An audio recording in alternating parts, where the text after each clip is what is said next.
معزز سامعین کرام، السلام علیکم ورحمۃ اللہ وبرکاتہ۔ الحمدللہ رب العالمین والصلاۃ والسلام علی سید المرسلین، اما بعد فاعوذ باللہ من الشیطان الرجیم، بسم اللہ الرحمن الرحیم۔ یا ایھا الذین آمنوا اوفوا بالعقود، صدق اللہ العظیم وصدق رسولہ النبی الامین المکین الکریم، ونحن علی ذلک لمن الشاہدین والشاکرین والحمد للہ رب العالمین۔ ان اللہ وملائکتہ یصلون علی النبی یا ایھا الذین آمنوا صلوا علیہ وسلموا تسلیما۔ اللہم صل علی سیدنا و مولانا محمد وعلی آل سیدنا و مولانا محمد معدن الجود والکرم وآلہ واصحابہ وبارک وسلم۔ الصلاۃ والسلام علیک یا رسول اللہ صلی اللہ تعالی علیہ وآلہ وسلم۔ بات امانت داری کی چل رہی تھی تو جناب صدیق اکبر رضی اللہ تعالیٰ عنہ، پچھلے ہفتے میں نے یہیں سے بات ختم کی تھی تو وہیں سے انشاءاللہ میں بات کو آگے بڑھا رہا ہوں۔ جناب صدیق اکبر رضی اللہ تعالیٰ عنہ کا خلافت کے عوض جو معاوضہ طے ہوا وہ ایک مہاجر صحابی کو جو دیا جاتا تھا وہ ان کے لیے طے کیا گیا۔ اب جناب صدیق اکبر رضی اللہ تعالیٰ عنہ کا جب آخری وقت آیا تو انہوں نے ام المومنین حضرت عائشہ صدیقہ رضی اللہ تعالیٰ عنہ کو یاد کیا اور فرمایا کہ میں نے جو خلافت کی اس کے عوض میرا جی بالکل بھی نہیں چاہتا تھا کہ میں کوئی معاوضہ لوں، لیکن عمر اور دیگر صحابہ وہ نہ مانے اور انہوں نے میرے لیے یہ معاوضہ طے کر دیا۔ تو اس لیے جو ہمارا فلاں باغ ہے، جناب صدیق اکبر رضی اللہ تعالیٰ عنہ کا ایک باغ تھا، تو کہا کہ اس لیے یہ جو بھی میں نے 2 یا 3 سال خلافت میں جو معاوضہ لیا اس کے عوض وہ جو میرا ایک باغ ہے اسے میں بیت المال میں وقف کرنا چاہتا ہوں، اور ایسا کرو کہ یہ جا کر جناب عمر کو یہ میری وصیت دے دو کہ میرے وصال کے بعد یہ جو باغ ہے یہ میری طرف سے میں بیت المال کو دے رہا ہوں، اس کے عوض جو میں نے معاوضہ لیا۔ تو جب جا کر اور وصیت اس طرح سے کی کہ بیٹا میرے کفن دفن کا انتظام بعد میں کرنا، پہلے یہ جو میرا باغ ہے یہ پہلے بیت المال میں مطلب مسلمانوں کا جو مال ہے نا اس میں وقف کر دینا، اس کے بعد میرے کفن دفن کی تکمیل کرنا۔ تو جناب عمر رضی اللہ تعالیٰ عنہ کے پاس جب یہ بات گئی تو حضرت عمر رضی اللہ تعالیٰ عنہ رو پڑے اور دعا کی کہ یا غفور الرحیم، جناب صدیق اکبر رضی اللہ تعالیٰ عنہ پر بے حساب رحمت نازل فرما، اور کہا کہ ابو بکر نے خلافت کو اتنا کٹھن کر دیا کہ ان کے بعد آنے والوں کے لیے دشواری ہوگی کہ اتنی امانت داری اور اتنی دیانت داری سے کون خلافت کرے گا، کہ جو معاوضہ بھی لیا نا انہوں نے کہ اس کے بدلے میں اپنا باغ صرف کر دیا۔ امانت داری کے اعتبار سے علماء لکھتے ہیں کہ ہمارے یہاں جیسے عام طور پہ ایک پڑوسی دوسرے پڑوسی کے یہاں کچھ سامان، کچھ کھانے پینے کی میٹھی چیز یا کوئی بھی آئٹم انسان پہنچاتا ہے، جس پلیٹ میں جس ڈش میں پہنچایا، اگر اس ڈش کو ہم نے اسی وقت پلٹا کر ریٹرن دے دیا اس کو تب تو ٹھیک ہے، لیکن اگر ہم نے رکھ لیا اور اگر اب اس ڈش کو ہم اپنے ہاں کھانے پینے میں استعمال کر رہے ہیں تو یہ بھی امانت میں خیانت ہے، یہ بھی امانت میں خیانت ہے۔ مطلب کسی نے اگر ہمارے یہاں کچھ کھانے پینے کے لیے ٹفن بھیجا، کچھ لوگوں کا ایسا ماننا ہے نا کہ خالی برتن واپس نہیں دیتے، کچھ لوگوں کا ایسا ماننا ہے جو کہ ایسی کوئی اصل نہیں ہے، یہ اپنی خالی مرضی کی بات ہے، اپنی مرضی کے بنا لیے معاملے کہ ہم خالی برتن واپس نہیں دیتے، تو جب تک اب ہمارے یہاں کچھ ایسا بنے گا نہیں، جب تک بھر کے ہم اس کو واپس نہیں دیں گے تب تک یہ ہمارے ہی یہاں رہے گا۔ اب جتنے دن وہ اپنے یہاں رہتا ہے وہ اپنے استعمال میں لیے رہتے ہیں اس کو، اب جب ہم اس کو استعمال کر رہے ہیں تو یہ بھی امانت میں خیانت ہے، کیونکہ اس شخص نے وہ برتن صرف آپ کے وہاں کوئی چیز پہنچانے کے لیے بھیجا تھا، اس لیے نہیں کہ آپ اسے استعمال کرنے لگے۔ تو بہتر یہ ہے کہ جب کوئی کچھ لے کر آئے تو اسی وقت وہ برتن خالی کیا جائے، اسے دھو کر یا صاف کر کے اسے واپس دے دو، اور اگر آپ یہ چاہتے ہیں کہ ہم اسے بھر کے ہی دیں گے تو اتنے دن تک اس برتن کو استعمال مت کرو۔ یہ باریکی ہے، یہ لاسٹ پوائنٹ ہے، یعنی یہاں سے آپ اندازہ لگاؤ ابھی جو لوگ امانتوں میں خیانت کرتے ہیں، ٹرسٹ کے نام پہ کسی کمیٹی میں جڑ جاتے ہیں، پھر اس یعنی خیانت کا حال کہاں تک پہنچ گیا کہ اللہ کے گھر کے پیسے بھی نہیں چھوڑتے، جو کہ حق یہ ہے کہ اگر کسی نے کوئی پیسہ دیا ہے تو اسی پیسے کو جمع کیا جائے، ایسا بھی ہم نہیں کر سکتے، یعنی یہ تقوی کی بات آ گئی کہ اسی نوٹ کو، اسی پیسے کو وہاں جمع کیا جائے، ہم نوٹ بھی بدل نہیں سکتے، امانت داری ایسی ہونی چاہیے۔ جناب عمر فاروق رضی اللہ تعالیٰ عنہ کی خلافت کا دور ہے، ایک روز خلافت کے کام سے جو جگہ پر وہ رجسٹر وغیرہ رکھا کرتے تھے، لکھا پڑھی کا کام کیا کرتے تھے، وہاں بیٹھے تھے اور کچھ دستاویز بنا رہے تھے اور دیا جل رہا تھا، اس کی روشنی میں وہ کچھ لکھ رہے تھے۔ تھوڑی دیر میں حضرت علی رضی اللہ تعالیٰ عنہ وہاں آ پہنچے۔ جیسے ہی حضرت علی رضی اللہ تعالیٰ عنہ آئے تو آپ نے فرمایا کہ اے علی کیسے آئے ہو؟ حضرت علی رضی اللہ تعالیٰ عنہ نے کہا کہ بس تم سے ملنے کو جی چاہا تو میں آ گیا۔ تو کہا خلافت کے کام سے آئے ہو یا میری محبت میں صرف مجھ سے ملنے آئے ہو، یعنی میری دوستی میں آئے ہو یا خلافت کے کوئی کام سے آئے ہو؟ تو کہا بس آپ کی محبت کھینچ لائی، آپ کی دوستی میں آ گیا۔ تو کہا ٹھیک ہے ابھی ٹھہر جاؤ، ابھی کوئی بات نہ کرنا۔ حضرت علی رضی اللہ تعالیٰ عنہ کو چپ کرا دیا۔ اس کے بعد ایک دیا جو جل رہا تھا اسے بجھا دیا، اور ایک اور دیا اس کے بغل میں رکھا ہوا تھا اسے جلا دیا، اور پھر کہا کہ ہاں علی اب کہو، اب کہو۔ اب حضرت علی رضی اللہ تعالیٰ عنہ نے جب یہ عمل دیکھا تو ساری توجہ ان کی اس عمل پر چلی گئی۔ کہا اے عمر پہلے یہ بتاؤ کہ یہ جو پہلا دیا جو جل رہا تھا اور یہ جو دوسرا دیا ہے، یہ دونوں میں روشنی تو ایک برابر ہے، تو آپ نے اسے بجھا کر اسے جلا دیا تو کیا مطلب؟ تو جناب عمر رضی اللہ تعالیٰ عنہ مسکرا دیے اور کہا علی بات یہ ہے کہ یہ جو پہلا دیا جل رہا تھا، یہ جو پہلا دیا جل رہا تھا اس میں خلافت کے پیسوں کا تیل ڈلا ہوا ہے، خلافت جو ہم کر رہے ہیں اس کے پیسوں کا تیل ڈلا ہوا ہے، تو اس کی روشنی میں اپنے دوست سے اگر گفتگو کرتا ہوں تو یہ امانت میں خیانت ہوگی۔ اور یہ جو دوسرا دیا ہے اس میں میرے پیسے کا تیل ڈلا ہوا ہے، تو جب کوئی میرا دوست آتا ہے تو میں اس دیے کو جلا لیتا ہوں اور اس کی روشنی میں بیٹھ کے اس سے بات کرتا ہوں۔ یہ ہوتی ہے امانت داری۔ آج کوئی ملے گا حکمران ایسا؟ آج جو مسلمانوں کو بدنام کیا جا رہا ہے اس میں کہیں نہ کہیں ہمارا بھی ہاتھ ہے، ہمارا ہی ہاتھ ہے اس میں، کیونکہ ہم نے ہمارے اعمال ایسے کر لیے کہ انسان جب ہم کو دیکھتا ہے تو وہ یہ سمجھتا ہے کہ شاید اسلام یہی سکھاتا ہے۔ وفاداری، وعدہ خلافی یا وعدہ وفا کرنا، آج ہم اپنے آپ کو دیکھیں، اپنے معاشرے کو دیکھیں، ہم اپنی زبان کے کتنے پکے ہیں۔ یہ دیکھیں اگر جنگ بدر کا موقع ہے، جنگ بدر کا موقع ہے اور آپ صلی اللہ علیہ وسلم جنگ بدر کے لیے مسلمانوں کو تیار کر رہے ہیں، مسلمانوں کو جہاد کے فضائل بتا رہے ہیں، اور مسلمان بڑے خوش ہیں کیونکہ جنگ بدر سے پہلے مسلمانوں پر ظلم کے پہاڑ توڑے گئے۔ آپ اندازہ لگائیے کہ جس جماعت میں ایسا شیر ہو جسے اللہ رب العزت نے خود کہا کہ یہ میرا شیر ہے، حضرت علی رضی اللہ تعالیٰ عنہ، کیا اس جماعت کے اوپر کوئی ظلم کر سکتا ہے؟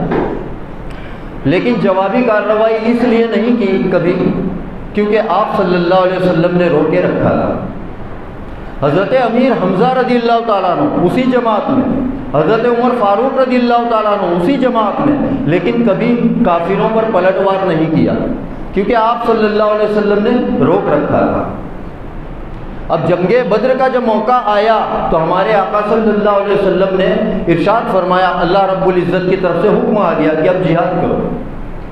آپ صلی اللہ علیہ وسلم نے صحابہ کرام کو حکم دیا، اجازت دی کہ اب تم بھی کافروں کو یہ بتا دو کہ تمہاری رگوں میں بھی خون دوڑتا ہے، کہ اب انہیں بتاؤ، تلوار کا جواب تلوار سے دو۔ صحابہ کرام کی خوشی کا ٹھکانہ نہ رہا کہ اب ہم ان کو بتائیں گے۔ اب ادھر جنگ بدر کی تیاری چل رہی ہے اور ادھر سے حذیفہ بن یمان رضی اللہ تعالیٰ عنہ، حذیفہ بیٹے کا نام ہے، یمان والد کا نام ہے، یہ دو صحابی ہیں۔ یہ مکے سے مدینہ شریف آ رہے تھے۔ راستے میں ابو جہل اور اس کے کچھ لوگ انہوں نے انہیں پکڑ لیا۔ ابو جہل تو دشمن تھا ہی اور وہ جانتا تھا یہ ایمان لا چکے ہیں اور یہ مدینہ شریف کی طرف جا رہے تھے۔ تو اس نے کہا، حذیفہ کہاں جا رہے ہو؟ تو کہا ہم مدینہ شریف جا رہے ہیں۔ کہا کس ارادے سے؟ تو کہا ہمارے آقا صلی اللہ علیہ وسلم کی زیارت کے ارادے سے جا رہے ہیں، قدم بوسی کے ارادے سے جا رہے ہیں۔ تو کہا نہیں، وہاں وہ لوگ ہم سے جنگ لڑنے کی تیاری کر رہے ہیں اور انہیں انسانوں کی ضرورت ہے، زیادہ سے زیادہ تعداد کی ضرورت ہے، تو تم اس لیے وہاں جا رہے ہو کہ تم بھی اس لشکر میں شامل ہو جاؤ اور پھر تم ہم سے لڑنے کے لیے ہمارے مقابل آؤ، تو اس لیے ہم تمہیں وہاں نہیں جانے دیں گے۔ یہ کہا ابو جہل نے، کس سے؟ حذیفہ بن یمان رضی اللہ تعالیٰ عنہ، یہ دونوں باپ بیٹے۔ لیکن ادھر حذیفہ بن یمان رضی اللہ تعالیٰ عنہ، یعنی یہ دونوں باپ بیٹوں کو نہ یمان رضی اللہ تعالیٰ عنہ کو پتہ تھی اور نہ ہی حذیفہ رضی اللہ تعالیٰ عنہ، انہیں خبر نہیں تھی کہ مدینہ شریف میں واقعی جنگ کی تیاری چل رہی ہے۔ انہیں لگا کہ شاید ابو جہل جھوٹ بول رہا ہے، تو انہوں نے کہا کہ نہیں، ہم وہاں جنگ کی تیاری ارادے سے نہیں جا رہے، اور ان کے دل میں ارادہ بھی نہیں تھا جنگ کا، وہ صرف آپ صلی اللہ علیہ وسلم کی محبت میں آ رہے تھے۔ تو ابو جہل نے کہا کہ اگر ایسی بات ہے تو ہم سے وعدہ کرو، اگر یہی بات ہے تو مجھ سے وعدہ کرو کہ اگر تم وہاں جاؤ گے اور اگر جنگ ہوئی تو تم ہم سے لڑنے کے لیے ہمارے مقابل نہیں آؤ گے۔ تو حذیفہ بن یمان رضی اللہ تعالیٰ عنہ نے کہا ٹھیک ہے، کیونکہ ان کی جانکاری میں ایسی کوئی بات تھی ہی نہیں کہ وہاں جنگ کی تیاری ہو رہی ہے۔ انہوں نے کہا ٹھیک ہے، اگر ایسی کوئی بات ہوتی ہے تو ہم تم سے لڑنے نہیں آئیں گے، ہم وعدہ کرتے ہیں، ہمیں مدینہ شریف جانے دو۔ ابو جہل نے جب یہ وعدہ لے لیا تو انہیں آزاد کر دیا، کہا ٹھیک ہے اب جاؤ۔ بڑے ہی غور سے سنیے گا، آج جو وعدہ ہم کرتے ہیں کسی سے، خاص کر کے جب پیسے کا لین دین ہوتا ہے، میں نے پچھلی بار بھی کہا تھا کہ اس چیز کو جو کاریگر ورگ ہے اور جو سیٹ ہیں، جو بزنس مین ہیں، یہ لوگ بہت اچھی طرح سے سمجھتے ہوں گے۔ پیسے کے معاملے میں انسان کی زبان کا کوئی ٹھکانہ نہیں، وعدہ خلافی اس طرح عروج پر ہے۔ میں یہ نہیں کہتا کافر نہیں کرتے، وہ کریں، ان کے لیے اللہ رب العزت نے یہ نہیں فرمایا کہ یہ امام ہے، یا انہیں حکم نہیں دیا، ایمان والوں کو حکم دیا، یا ایھا الذین آمنوا اوفوا بالعقود، اے ایمان والو تم اپنے وعدوں کو پورا کرو۔ کافروں سے ہمیں کوئی لینا دینا نہیں، وہ بھی ایسے ہی ہیں، لیکن مسلمان بھی پیچھے نہیں ہے، مسلمان اس سے ایک قدم آگے۔ پیسے دے، جب مال کسی سے لیا تو کہا کہ ٹھیک ہے کل میں اس کا پیمنٹ کر دوں گا۔ اب کل جب وہ پارٹی کا جو دکاندار ہے وہ کل ترنت فون نہیں کرتا، کیونکہ اسے بھی خیال ہوتا ہے کہ اگر آج ہی فون کروں گا تو اسے برا لگ جائے گا۔ وہ بھی ایک دن صبر کرنے کے بعد فون کرتا ہے کہ کیا ہوا بھائی، آپ کل پیمنٹ کرنے والے تھے، آج ایک دن لیٹ ہو گیا۔ ہاں میرا پیمنٹ آنے والا تھا، بس میں آپ کو فون کرنے ہی والا تھا، آیا نہیں ہے، بس آتا ہے تو آپ کو فون نہیں کرنا پڑے گا، کل میں کر دیتا ہوں۔ کل ہوا، وہ کل بھی پھر شرم کے مارے فون نہیں کرتا، وہ ایک دن اور رکتا ہے، پھر وہ فون کرتا ہے تیسرے دن تو ادھر فون بند ہے، یا اس کا نمبر بلیک لسٹ میں ڈال دیا ہے، یا کسی اور نے فون اٹھایا ہے اور وہ جواب دے رہا ہے۔ پتہ ہے منافق لفظ جو ہے نا، منافق، اس کا لغت کے اندر کیا معنی ہے؟ منافق جو لفظ بنا، یہ ایک چوہا ہوتا ہے۔ چوہا جب بل بناتا ہے نا تو اس کے دو سوراخ کرتا ہے، دو سوراخ کرتا ہے، ایک بل سے ایک سوراخ سے اندر چلے جاتا ہے اور دوسرے سے نکل جاتا ہے۔ تو جیسے وہ چوہا بل میں گھسا اور اسے بلی نے دیکھ لی کہ اس بل سے چوہا گھسا ہے، تو وہ بلی وہاں آ کے تاک لگا کر بیٹھ جاتی ہے کہ ابھی یہ چوہا نکلے گا تو میں پکڑ دوں گا، میں پکڑ دوں گی، لیکن وہ چوہا دوسرے بل سے نکل گیا ہوتا ہے۔ اس کے اوپر سے یہ لفظ بنایا گیا منافق۔ آج مسلمان جب پیسہ لے لیتا ہے نا تو وہ بالکل ایسا ہی کرتا ہے، اگلے کو وعدہ دے دیتا ہے، اگلا پورے وعدے میں ہے کہ ہاں ٹھیک ہے مجھے مل جائے گا، لیکن وہ پہلے سے ہی راستہ بنا کے رکھا ہوتا ہے، جیسے وہ چوہا دو راستے بنا کر رکھتا ہے کہ جب بلی ادھر بیٹھے گی تو میں ادھر سے نکل جاؤں گا، کہ یہ میرا نمبر رکھ لو، یہ میرا الٹرنیٹیو بھی نمبر رکھ لو، یہ نہیں لگے تو یہ لگا دینا، اور اس کو پہلے سے بتا دیا ہوتا ہے کہ تجھے جواب کیا دینا ہے۔ یہ ہمارے کردار ہیں۔ بہرحال تو حذیفہ بن یمان رضی اللہ تعالیٰ عنہ دونوں باپ بیٹے جب مدینہ شریف پہنچے،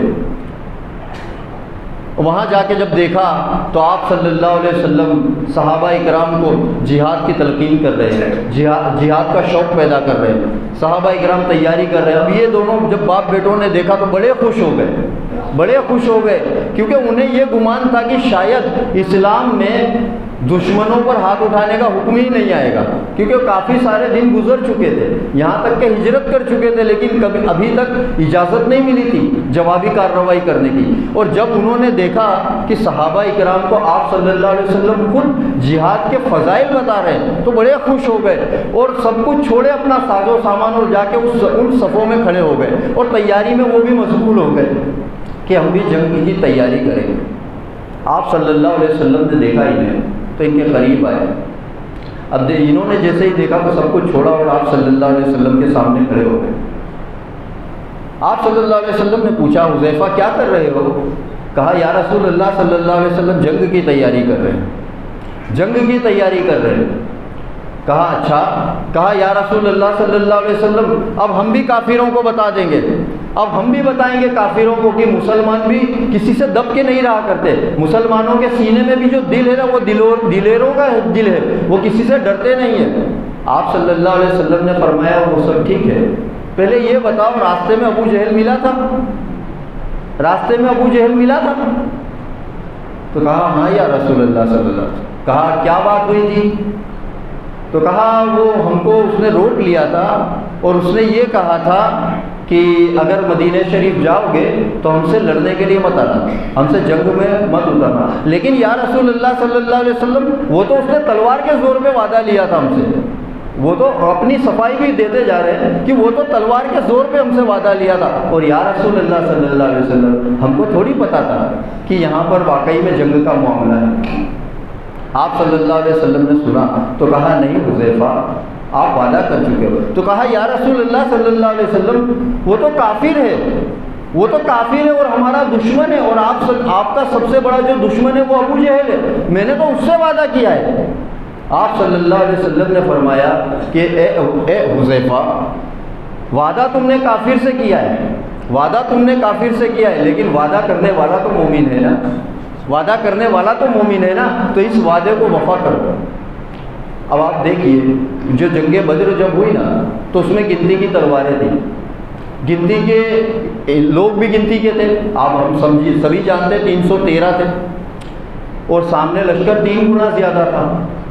یہاں ہتھیاروں کی بھی ضرورت تھی، لڑنے والوں کی بھی ضرورت تھی، ہر طرح سے ضرورت تھی، کیونکہ جو 313 کا لشکر تھا اس میں بچے بھی تھے، بوڑھے بھی تھے، کچھ کسان تھے، کچھ جوان تھے، مطلب سارے کے سارے لڑاکو لوگ نہیں تھے، اتنی زیادہ ضرورت تھی اس وقت، لڑنے والوں کی اس قدر زیادہ ضرورت تھی، لیکن پھر بھی ہمارے آقا صلی اللہ علیہ وسلم نے فرمایا کہ اے حذیفہ اپنے وعدے کو وفا کرو۔ حضرت حذیفہ رضی اللہ تعالیٰ عنہ کی آنکھوں میں آنسو آ گئے، کہا یا رسول اللہ صلی اللہ علیہ وسلم دشمن آپ کے اوپر تلوار لے کر چڑھ آئے اور یہ حذیفہ کھڑا ہو کر دیکھتا رہے، حذیفہ کھڑا ہو کر دیکھتا رہے، میری غیرت یہ گوارا نہیں کرتی یا رسول اللہ صلی اللہ علیہ وسلم کہ کافر آپ کے قتل کے ارادے سے نکلے معاذ اللہ، اور حذیفہ دیکھتا رہے، تو یا رسول اللہ صلی اللہ علیہ وسلم مجھے اجازت دے دیجیے۔ تو آپ صلی اللہ علیہ وسلم نے فرمایا حذیفہ اگر تم میرے لیے تلوار لے کر میدان میں نکلو گے، میری حفاظت کے لیے تلوار لے کر میدان میں نکلو گے تو مجھے اتنی خوشی نہیں ہوگی جتنی خوشی تب ہوگی جب تم اپنے وعدے کو وفا کرو گے، جب تم اپنے وعدے کو وفا کرو گے۔ اب آپ سوچیے کہ ہم جب کسی سے وعدہ کرتے ہیں تو وہ وعدے کی کیا اہمیت ہوگی۔ آپ صلی اللہ علیہ وسلم نے حضرت حذیفہ بن یمان رضی اللہ تعالیٰ عنہ کو اس جنگ میں شامل نہیں ہونے دیا، اس میں شامل ہونے کی اجازت نہیں دی۔ اسی طرح پھر جب وہ جنگ ہوئی، آپ تمام لوگ جانتے ہیں جنگ بدر میں کیا ہوا۔ ہاں، جنگ بدر میں جو یہ معاملہ ہوا، اس سے ایک چیز اور سمجھ میں آتی ہے، وہ یہ کہ اس لشکر میں 313 مسلمان تھے، لیکن اس واقعے کی روشنی میں یہ سمجھ میں آتا ہے کہ اس میں ایک بھی ایسا نہیں تھا جو وعدہ خلافی کرنے والا۔ اس 313 کے لشکر میں ایک بھی شخص ایسا نہیں تھا جو وعدہ خلافی کرنے والا ہو۔ گویا نہ کوئی ایسا رہا ہوگا جو جھوٹ بولتا ہو، نہ وعدہ خلافی کرتا ہو، نہ حق تلفی کرتا ہو، نہ امانت میں خیانت کرتا ہو۔ آج یہی وجہ ہے نا، وہاں دیکھو اس لشکر میں تعداد کی بھی کمی تھی، ہتھیاروں کی بھی کمی تھی، ہر چیز کی کمی تھی، لیکن وہ متقی، پرہیزگار اور زبان کے پکے تھے۔ اس کے لیے اللہ رب العزت نے فتح عطا فرمائی، اور ایسی فتح عطا فرمائی کہ 70 کافر مارے گئے اور 70 کو گرفتار کر لیا گیا۔ جب 70 کافروں کو گرفتار کر لیا گیا تو اس میں ایک کافر تھا، اس کا نام تھا ابو عزا۔ ابو عزا نام تھا اس کا۔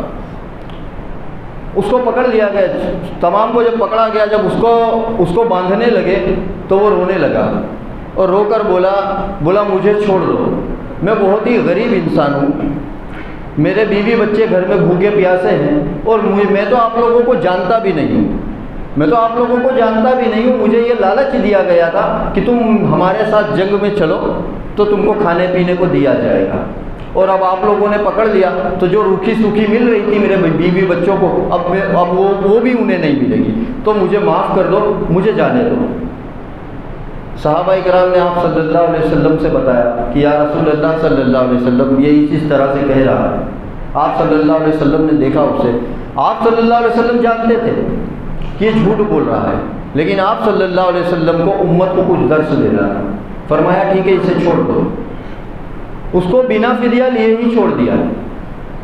اب وہ جب گیا مکے میں تو وہاں جا کر وہ اس طرح کی بات کرنے لگا کہ دیکھا میں نے کیسے بے وقوف بنایا مسلمانوں کو، اور یہ یعنی بہت ہی زیادہ نازیبا الفاظ وہ بکنے لگا۔ یہاں پہ باتیں آنے لگی مدینہ شریف میں، صحابہ اکرام کو بڑا غصہ آیا اس کے اوپر کہ اگر یہ دوبارہ ہاتھ لگ گیا تو اس کو نہیں چھوڑیں گے۔ اب اللہ کا کرنا ایسا ہوا کہ اس کے بعد 1 یا 2 جنگ کے بعد جنگ احد ہوئی۔ اب جنگ احد میں بھی اللہ رب العزت نے کافی مشقت کے بعد مسلمانوں کو فتح دی۔ جنگ احد میں ایک بھی کافر گرفتار نہیں ہوا سوائے اس کے، یہ جو تھا نا ابو عزا، یہی واپس پکڑا گیا جنگ احد میں، جو کہ یہ وعدہ کر چکا تھا پہلے کہ میں دوبارہ کبھی آپ لوگوں سے لڑنے نہیں آؤں گا، میں تو آپ کو جانتا بھی نہیں ہوں، لیکن یہ وہاں جا کے بد کلامی کرنے لگا۔ تو جب یہ دوبارہ ہاتھ میں آیا تو اس کو لا کر آپ صلی اللہ علیہ وسلم کے سامنے پیش کیا گیا، تو اب یہ پھر سے رونے گڑ گڑانے لگا۔ اسے یہ گمان تھا کہ آپ صلی اللہ علیہ وسلم کے سامنے پھر سے جب میں روؤں گا گڑ گڑاؤں گا تو یہ حکم دیں گے اور یہ مجھے چھوڑ دیا جائے گا، کیونکہ اس نے وہ واقعہ سن رکھا تھا سراقہ بن مالک رضی اللہ تعالیٰ عنہ کا، کہ جسے آپ صلی اللہ علیہ وسلم نے یہ کہا تھا، حضرت سراقہ بن مالک رضی اللہ تعالیٰ عنہ جب ایمان نہیں لائے تھے تب کا واقعہ آپ سبھی نے سنا ہوا ہوگا۔ جب سراقہ بن مالک رضی اللہ تعالیٰ عنہ سامنے سے آئے اور تلوار نکالی تو آپ نے حکم دیا، زمین میں وہ دھس گئے۔ پھر کہا کہ یا رسول اللہ صلی اللہ علیہ وسلم مجھے معاف کر دیجئے، میں مانتا ہوں کہ آپ اللہ کے نبی ہیں، اور زمین کو حکم دیجئے یہ مجھے آزاد کر دے۔ تو آپ صلی اللہ علیہ وسلم نے حکم دیا، زمین نے چھوڑ دی۔ تو ایسا کئی دفعہ ہوا، پھر آخر میں سراقہ بن مالک رضی اللہ تعالیٰ عنہ کھڑے ہوئے اور تلوار اٹھائی اور کہا کہ میں پھر سے اگر آپ پر حملہ کروں تو کیا ہوگا؟ تو کہا میں پھر سے زمین کو حکم دوں گا اور وہ تجھے پکڑ لے گی۔ تو کہا میں زمین میں دھس گیا، اور اس وقت میں نے پھر سے یہ کہا کہ میں توبہ کرتا ہوں، میں معافی مانگتا ہوں، مجھے معاف کر دو، تو پھر کیا ہوگا؟ تو کہا میں تجھے معاف کر دوں گا۔ کہا میں پھر باہر آیا اور میں نے پھر سے تلوار اٹھائی اور میں پھر سے آپ پر حملہ آور ہوا، تو پھر کیا ہوگا؟ تو کہا میں پھر زمین کو حکم دوں گا۔ تو بہرحال انہوں نے کہا کہ ایسا آپ کتنی مرتبہ مجھے معاف کریں گے؟ تو آپ صلی اللہ علیہ وسلم نے فرمایا کہ تو جتنی مرتبہ غلطی کر کے معافی مانگے گا میں تجھے معاف کر دوں گا۔ کیونکہ اللہ رب العزت نے مجھے رحمت للعالمین بنا کر بھیجا ہے کہ تو معافی مانگتے مانگتے تو تھک سکتا ہے، لیکن میں معاف کرتے کرتے کبھی نہیں تھکوں گا۔ اب یہ کہنا تھا کہ سراقہ بن مالک رضی اللہ تعالیٰ عنہ کے ہاتھوں سے تلوار گری اور وہ سیدھے آپ صلی اللہ علیہ وسلم کے قدموں میں آ گئے اور انہوں نے کلمہ پڑھا اور وہ مسلمان بن گئے۔ تو یہ واقعہ ابو عرضہ نے سنا ہوا تھا، تو اس نے سوچا کہ ابھی میں یہ کہوں گا تو یہ مجھے معاف کر دیں گے۔ اب اسے جب لایا گیا تو یہ پھر سے اسی طرح رونے گڑ گڑانے لگا کہ غلطی ہو گئی، آپ تو بڑے رحیم ہیں، بڑے کریم ہیں، مجھے معاف کر دیجئے۔ تو آپ صلی اللہ علیہ وسلم نے فرمایا کہ جو وعدے کو وفا نہیں کرتے ہیں، جو غداری کرتے ہیں نا، ان کے لیے انہیں سزا دی جاتی ہے، انہیں معافی نہیں سزا دی جاتی۔ ایک صحابی کو حکم دیا کہ اس کی گردن کاٹ دو، اور اسی وقت ابو عرضہ کی گردن الگ کر دی گئی۔ تو یہ دیکھو وہ بھی ایک واقعہ ہے اور یہ بھی ایک واقعہ ہے۔ تو حق تلفی، وعدہ خلافی جو ہے اس کی شریعت میں کوئی جگہ ہی نہیں ہے۔ آج ہم اپنا حال دیکھیں، اسی طرح وعدے کو لے کر حضرت عمر فاروق رضی اللہ تعالیٰ عنہ ان کی عدالت لگی ہوئی ہے۔ حضرت عمر فاروق رضی اللہ تعالیٰ عنہ کی عدالت لگی ہوئی ہے۔ دو نوجوان آئے، ایک شخص کو پکڑ کر لے کر آئے اور کہا، اے امیر المومنین، یہ جو شخص ہے اس نے ہمارے والد کا قتل کیا ہے، ہمارے والد کو قتل کر دیا ہے۔ حضرت عمر فاروق رضی اللہ تعالیٰ عنہ نے جو مجرم تھا اس سے پوچھا کہ کیا یہ جو لوگ یہ جو کہہ رہے ہیں یہ صحیح ہے؟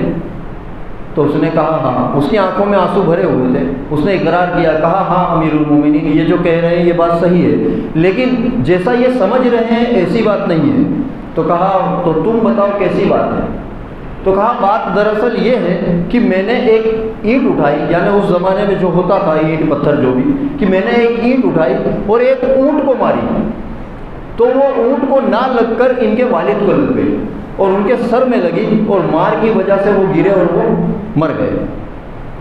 میرا ارادہ ان کے والد کو مارنے کا نہیں تھا، میں نے اونٹ کو مارا تھا لیکن ان کے والد کو لگی اور وہ مر گئے۔ حضرت عمر فاروق رضی اللہ تعالیٰ عنہ نے کہا کہ تم سچ کہہ رہے ہو؟ تو وہ تو پہلے سے ہی رو رہے تھے، انہوں نے روتے ہوئے کہا کہ اے امیر المومنین، میں مسلمان ہوں، میں مسلمان ہوں۔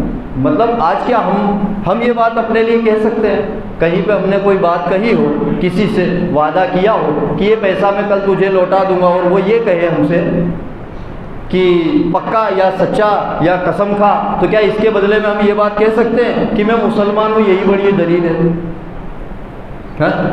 بلکہ جو مسلم ایریاز ہیں نا ان کو کمپنیوں نے ریڈ لائن میں ڈال دیا ہے، یہ ایریوں کو ریڈ لائن میں ڈال دیا کہ ان ایریے میں جو لوگ رہتے ہیں نا ان کی لون پاس نہیں ہوتی، کہ یہاں سے لوگ پیسہ نہیں دیتے اور جب وصولی کرنے جاؤ تو دادا گیری کرتے ہیں۔ یہ ہمارے لیے شرم سے ڈوب مرنے کی بات ہے۔ دیکھو وہ ان کو کتنا بھروسہ ہے، وہ کیا کہہ رہے ہیں ضمانت کے طور پہ کہ اے امیر المومنین، میں مسلمان ہوں۔ کیا مسلمان بھی جھوٹ بول سکتا ہے؟ جب امیر المومنین حضرت عمر فاروق رضی اللہ تعالیٰ عنہ نے پوچھا کہ تو سچ کہہ رہا ہے، تو کہا میں مسلمان ہوں، کہ سوال ہی نہیں ہوتا کہ میں بھی جھوٹ بول دوں۔ حضرت عمر فاروق رضی اللہ تعالیٰ عنہ نے ان دو نوجوانوں کی طرف دیکھا، کہا کہ تم کیا کہتے ہو؟ کیونکہ شریعت کا یہ قانون ہے، اگر وہ دو لوگ جو تھے وہ یہ کہہ دیتے نا کہ اچھا ٹھیک ہے ہم نے اپنے والد کا خون معاف کیا، تو حضرت عمر فاروق رضی اللہ تعالیٰ عنہ اسے آزاد کر دیتے، یا وہ یہ کہہ دیتے کہ ٹھیک ہے انہیں پھانسی مت دو، سزا مت دو، ہمیں اتنا اس کے عوض میں معاوضہ دے دو، وہی رقم بتا دیتے تو وہ رقم دے کے انہیں آزاد کر دیا جاتا۔ تو حضرت عمر فاروق رضی اللہ تعالیٰ عنہ نے پوچھا کہ تم کیا کہتے ہو اب اپنے والد کے قاتل کے بارے میں؟ انہوں نے کہا کہ نہیں، ہمیں اعتماد نہیں ہے، ہمیں اعتماد نہیں ہے، ہمیں انصاف چاہیے، خون کا بدلہ خون۔ عمر فاروق رضی اللہ تعالیٰ عنہ نے اس شخص کی طرف دیکھا، کہا کہ بھائی اب تجھے سزا ملے گی۔ تو وہ تو پہلے سے ہی رو رہا تھا، وہ اور رونے لگا، کہا حضور شریعت کا جو فیصلہ ہے وہ مجھے قبول ہے، لیکن میں دوسرے شہر سے یہاں آیا ہوں، جیسے ابھی یہاں پہ بھی کچھ لوگ باہر سے آتے ہیں نا، یو پی سے، بہار سے، وہ بھی کہیں باہر سے آئے تھے مدینہ شریف میں اور کام دھندے کے لیے کام کاج کرا کرتے تھے وہ کسی دوسرے شہر کے رہنے والے۔ تو کہا میں دوسرے شہر سے آیا ہوا ہوں اور جو میرا پریوار ہے اس میں میرا ایک چھوٹا بھائی ہے، اس کے لیے میرے والد نے کچھ سونا دیا تھا اور وہ سونے کو میں نے ایک جگہ دفن کیا ہوا ہے، اگر آپ مجھے اجازت دیں تو میں وہاں جاؤں اور وہ سونا نکال کر اس کے کسی دوسرے کو اس کا سرپرست بناؤں اور وہ سونا اس کے حوالے کر دوں اور پھر میں یہاں آ جاؤں، ورنہ آپ مجھے یہاں سزا تو دے دیں گے، لیکن یہ اس کے ساتھ حق تلفی ہوگی کہ اس کے بدلے کا جو اس کے وراثت کا جو سونا ہے وہ اس کو نہیں مل پائے گا۔ تو آپ مجھے اتنی مہلت دیجیے۔ دیکھیے یہ ہوتی ہے امانت داری۔ کہا آپ مجھے اتنی مہلت دیجیے کہ میں وہاں جاؤں اور میں اپنا سونا نکال کے اپنے بھائی کو دے دوں اور میں واپس آ جاؤں۔ حضرت عمر فاروق رضی اللہ تعالیٰ عنہ نے سنا اور وہ اس طرح سے بول رہا تھا کہ حضرت عمر فاروق رضی اللہ تعالیٰ عنہ کو یقین تھا کہ یہ سچ کہہ رہا ہے۔ تو آپ نے فرمایا کہ ٹھیک ہے، لیکن یہ جو لوگ کھڑے ہیں کیا ان میں سے کوئی تمہاری ضمانت لینے کے لیے تیار ہے؟ ان میں سے کوئی تیار؟ عدالت میں بھیڑ ہوتی ہے نا، تو بھیڑ لگی ہوئی تھی۔ تو کہا اگر ان میں سے کوئی تمہاری ضمانت لے لے کہ تم پلٹ کر واپس آؤ گے تب تو میں تمہیں اجازت دے دوں گا جانے کی، اور اگر کسی نے ضمانت نہیں لی تو پھر میں تمہیں جانے کی اجازت نہیں دے سکتا۔ ان کی آنکھوں میں آنسو بھرے ہوئے تھے اور وہ باہر دوسرے شہر کے تھے، تو اس شہر میں زیادہ لوگوں کو جانتے بھی نہیں تھے، اور پردیسی انسان پہ تو ایسے بھی کوئی زیادہ بھروسہ کرتا نہیں ہے۔ تو وہ حسرت بھری نظروں سے تمام اہل مدینہ کو دیکھنے لگے، آنکھوں سے آنسو بہہ رہے اور سب کو دیکھ رہے۔ تو اسی مجمع میں حضرت ابوذر غفاری رضی اللہ تعالیٰ عنہ، یہ بڑے ہی جلیل القدر صحابی ہے، یہ بھی کھڑے ہوئے تھے۔ وہ آگے بڑھے اور کہا اے امیر المومنین، میں ان کی ضمانت لیتا ہوں۔ اب جیسے ہی حضرت ابوذر غفاری رضی اللہ تعالیٰ عنہ نے یہ بات کہی، جتنے بھی لوگ کھڑے تھے ساروں کے چہرے بگڑ گئے، کیونکہ حضرت ابوذر غفاری رضی اللہ تعالیٰ عنہ بڑے ہی چہیتے صحابی تھے، آپ صلی اللہ علیہ وسلم کے صحابی، اور پورا مدینہ ان سے بڑی محبت کرتا ہے۔ کسی کو بھی یہ بات پسند نہیں آئی کہ حضرت ابوذر غفاری رضی اللہ تعالیٰ عنہ اس شخص کی ضمانت لے لے گئے، یہاں تک کہ حضرت عمر فاروق رضی اللہ تعالیٰ عنہ کو بھی یہ بات نہیں پسند آئی، لیکن کہہ نہیں سکتے تھے۔ انہوں نے کہا کہ اے ابوذر، ضمانت کا مطلب جانتے ہو؟ تو کہا جی میں جانتا ہوں۔ تو کہا پھر سے سن لو، اگر یہ شخص واپس پلٹ کر نہیں آیا تو اس کے اوپر جو سزا لگائی گئی ہے وہ سزا آپ کو دی جائے گی، منظور ہے یہ بات؟ تو کہا ہاں مجھے یہ بات منظور ہے۔ حضرت عمر فاروق رضی اللہ تعالیٰ عنہ نے کیونکہ وہ دوست بھی تھے ان کے، لیکن اس وقت حضرت عمر فاروق رضی اللہ تعالیٰ عنہ خلیفہ کی حیثیت سے کھڑے تھے، انصاف کا تقاضا تھا کہ حق بات کہیں۔ تو کہا منظور ہے تمہیں؟ تو کہا ہاں مجھے منظور ہے۔ تو پھر اس شخص سے پوچھا حضرت عمر فاروق رضی اللہ تعالیٰ عنہ نے کہ آپ کب پلٹ کر آؤ گے؟ تو کہا اے امیر المومنین، میں تیسرے روز، آج سے تیسرے روز پلٹ کر میں واپس آ جاؤں گا، کیونکہ میرے شہر جانے آنے میں 2 دن لگے گا اور 1 دن مجھے وہاں اپنا کام ختم کرنے میں لگے گا، تو کل 3 روز لگیں گے مجھے یہاں پلٹ کر آنے میں۔ تو کہا ٹھیک ہے۔ عدالت برخاست ہو گئی، اس شخص کو اجازت مل گئی، وہ آیا، سب سے پہلے ابوذر غفاری رضی اللہ تعالیٰ عنہ سے لپٹ کر رونے لگا، کہا آپ کا بہت بہت احسان، اور میں مسلمان ہوں، میں اپنی زبان کا پکا ہوں، یہ زبان مسلمان نے دی ہے، بس آپ اتنا ذہن میں رکھنا میری طرف سے، یعنی میری طرف توجہ کر کے بالکل بھی فکر مت کرنا کہ کبھی میں پلٹ کر نہ آیا تو، بس جب بھی یہ خیال آئے تو یہ سوچ لینا کہ میں مسلمان ہوں۔ سبحان اللہ، کیسی بات ہے کہ کبھی بھی یہ خیال اگر آ جائے نا آپ کو کہ میں پلٹ کر واپس آؤں گا یا نہیں، تو خالی آپ اتنا سمجھ لینا کہ میں مسلمان ہوں، تو آپ کو تسکین ہو جائے گی کہ مسلمان نے وعدہ کیا ہے۔ ابوذر غفاری رضی اللہ تعالیٰ عنہ نے ان سے سینے سے لگایا، کہا بھائی فکر مت کرو، آپ آرام سے جائیے، آپ اپنے تمام کام نپٹا کے آ جائیں گے۔ اب وہ پلٹ کر وہ چلے گئے، 1 دن 2 دن، وقت کم ہے، میں جلدی جلدی بتاؤں، 3 روز گزر گئے، اب وقت جو مقرر تھا وہ وقت آ گیا، اب بھیڑ لگ گئی پہ، جب اس کو چھوڑا گیا تھا تب کم لوگ تھے، لیکن آج پورے مدینہ شریف کے لوگ وہیں تھے، کیونکہ حضرت ابوذر غفاری رضی اللہ تعالیٰ عنہ بڑے چہیتے تھے، بچے بھی محبت کرتے تھے، بڑے بھی محبت کرتے تھے، تمام لوگ بڑی محبت کرتے تھے ابوذر غفاری رضی اللہ تعالیٰ عنہ سے، اور سبھی کو یہ گمان تھا کہ آج تیسرا روز ہے، وہ شاید وہ کبھی نہ آیا تو، کیونکہ مرنے کے لیے کون وعدہ وفا کرے گا، وہ وعدے کا کتنا ہی پکا ہو، لیکن پھانسی پہ لٹکنے کے لیے یا اپنے آپ کو قتل کرانے کے لیے کون وعدے کو وفا کرتا ہے۔ کافی دیر ہو گئی، سورج غروب ہونے والا تھا، اور وہ جو 2 لوگ تھے دعوے دار وہ بھی وہاں موجود ہیں، اور حضرت عمر فاروق رضی اللہ تعالیٰ عنہ نے پھر حضرت ابوذر غفاری رضی اللہ تعالیٰ عنہ سے کہا کہ اے ابوذر، تو نے کیوں ضمانت لے لی اس کی؟ حضرت عمر فاروق رضی اللہ تعالیٰ عنہ نے کہا کہ اے ابو ذر تم نے اس کی ضمانت کیوں لے لی؟ کیونکہ عمر فاروق رضی اللہ تعالیٰ عنہ عدل پرست کی ذرا سی بھی اپنے عدل و انصاف میں وہ ٹس سے مس نہیں ہوتے تھے کہ اب جو کہہ دیا وہ کرنا ہے. 2 منٹ دیر لگے گی تو چلے گا، اجازت ہے. اب اس کے بعد وقت ہو گیا، غروب ہونے والا ہے سورج، تو کیا دیکھتے ہیں کہ دھول اڑتی ہوئی نظر آ رہی ہے اور وہی شخص جو گیا تھا وہ دوڑتے ہوئے آ رہا ہے. اس طرح سے وہ دوڑتے ہوئے آیا کہ جہاں وہ عدالت تھی نا وہاں آیا اور وہ دوڑتے دوڑتے گر پڑا. وہ گر گیا، لوگوں نے اسے سہارا دے کر کھڑا کیا. فوراً امیر المومنین نے کہا اس کے لیے پانی لاؤ. اس کے لیے پانی لے کر آئے. وہ کھڑا ہوا اور جا کر حضرت ابو ذر غفاری رضی اللہ تعالیٰ عنہ سے لپٹ کر رونے لگے. بولا بھائی اے ابو ذر پہلے تو مجھے معاف کر دو کہ میری وجہ سے دیر ہو گئی، لوگوں نے پتہ نہیں کیا سے کیا کہا ہوگا آپ کو، سب سے پہلے آپ مجھے معاف کر دو.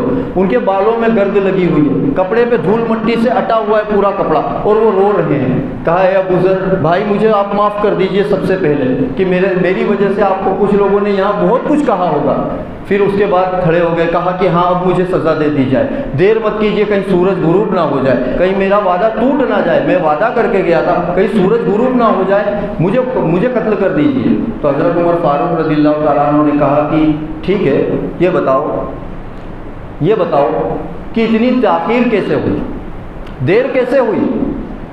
تو کہا کہ امیر المومنین ہوا ایسا کہ جب میں وہاں گیا اور جب میں پلٹ کر آنے کو تھا تو مجھے یوں تھا کہ کوئی سواری مل جائے گی اور وہ سواری اتنی سے اتنی دیر میں پہنچا دے گی. ایسا ہوتا ہے نا کہ یہاں سے سہارنپور جانا تو 5 منٹ میں پہنچ جائیں گے رکشہ سے، لیکن کبھی کبھی ایسا ہوتا ہے کوئی رکشہ ملتی ہی نہیں ہے تو انسان کو پیدل جانا پڑتا ہے، پھر 5 منٹ کا راستہ 15 منٹ میں طے ہوتا ہے. تو کہا میرے ساتھ ایسا ہی ہوا کہ میں نے سوچا تھا سواری مل جائے گی اور میں وقت مقرر پہ پہنچ جاؤں گا، لیکن مجھے کوئی سواری نہ ملی، اس وجہ سے میں دوڑتے ہوئے آیا. دیکھو میری سانس پھول رہی ہے.